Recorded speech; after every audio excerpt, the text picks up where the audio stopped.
Setelah dilakukan pencarian selama berhari-hari, akhirnya jasad Riki Setiawan, pemuda asal Kabupaten Blitar yang tenggelam di Sungai Brantas, ditemukan oleh warga sekitar.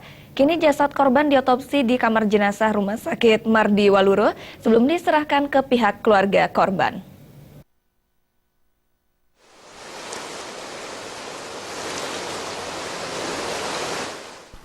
Setelah berhari-hari, tim Basarnas Trenggalek dan polisi sektor Serengat melakukan pencarian dan penyisiran di sepanjang aliran Sungai Brantas.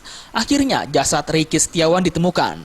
Jasad pemuda asal desa Jatilengger, kecamatan Serengat ini ditemukan warga sekitar terapung 2 km dari lokasi tenggelamnya korban. Saat itu juga jasad korban berusia 21 tahun ini langsung dilarikan ke Rumah Sakit Mardi Waluyo, Kota Blitar untuk diotopsi.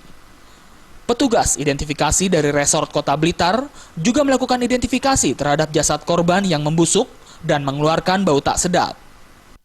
Jenazah tepatnya ditemukan di sebelah barat balai desa, itu langsung di Desa Purwokerto, di tepi sungai. Kebetulan mayat tersebut sudah keadaan terapung. Ya, ini pencarian selama berapa hari? Pencarian dilaksanakan selama 3 hari. Ya, jarak dari tempat awal. Jarak dari tempat kejadian dari Jembatan Nguri kurang lebih 2 km. Sementara beberapa keluarga dan teman korban juga menunggu di Rumah Sakit Mardi Waluyo.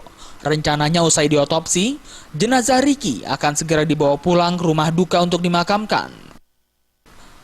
Dari Blitar, Jawa Timur, Khairul Abadi melapor.